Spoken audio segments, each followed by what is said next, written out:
France went out of the World Cup on Bastille Day, and within an hour of the final whistle, three Frenchmen walked into the same press room and blamed three completely different things. Start with what happened in Arlington, Texas, because the scoreline is the least interesting part. France arrived at that semifinal as the best team in the tournament, no argument. 6 matches, 16 goals scored, 2 conceded. Mbappe leading the Golden Boot race. A bench worth more than most starting 11s. And on their own national holiday in an NFL stadium in Texas, they produced 10 shots. Exactly 1 came from inside 13 meters of the goal. 3 were on target. That was the entire French attack. Spain just closed the door. The opener came in the 22nd minute, and it was almost cruel in how ordinary it was. Marc Cucurella crossed. Lucas Digne tried to head the ball to himself so he could volley it clear, and he lost track of an 18-year-old. Lamine Yamal came sprinting in from his blind side, and Digne kicked him across the thigh instead of the ball. Referee Ivan Barton pointed to the spot without hesitation. Mikel Oyarzabal buried it past Mike Maignan for his 5th of the tournament. Then, in the 58th, Pedro Porro, a right back, played a 1-2 off Dani Olmo and slotted the second. By then, Spain had 8 shots to France's 2 and had won 60% of the duels. Spain have now conceded 1 goal in 6 games, 1, and they have beaten France 3 times in a row. Then came the press conferences, and this is the part that will follow French football for years. Didier Deschamps went first, a man coaching his final match, a World Cup winner as a player in 1998 and as a coach in 2018.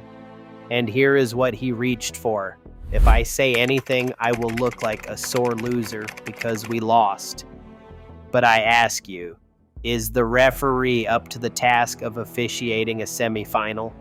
There's the penalty, but that's not all. It adds to everything else.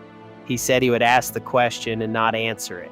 In fairness, he also admitted France simply were not good enough. But the headline he handed the world on his last night was the referee. Then Kylian Mbappé sat down, and the captain did not mention the referee once. He talked about the shape. We were 3 against 2 in midfield, and against Spain, that's hard.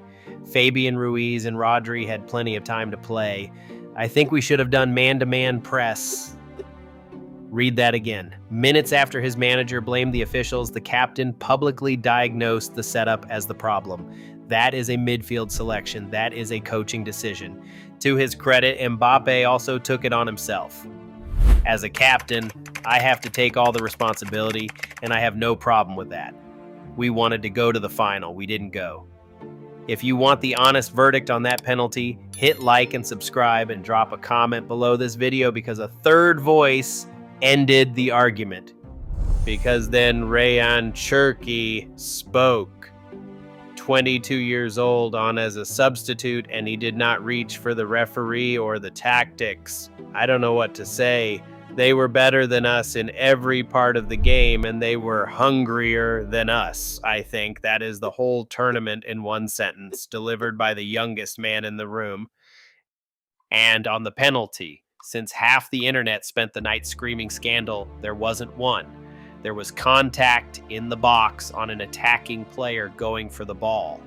By the book, that is a penalty.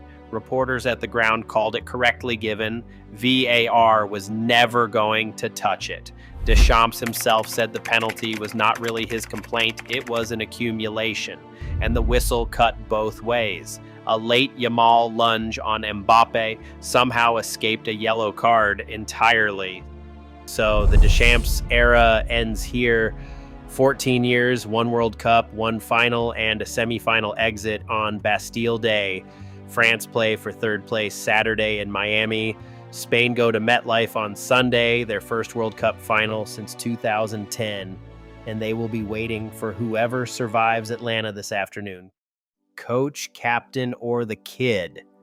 Who was right? Drop your verdict below and drop a comment below this video and smash like and subscribe because England against Argentina kicks off at 3 and the breakdown lands right after. Hey, before you go, look at your screen right now. See that first video element that is going to appear right there? That's the previous episode of the Cup Theory series in case you missed it. And that second one right next to it, that's the complete binge-worthy Cup Theory playlist waiting for you. Trust me, this is one of those series you'll want to watch end to end.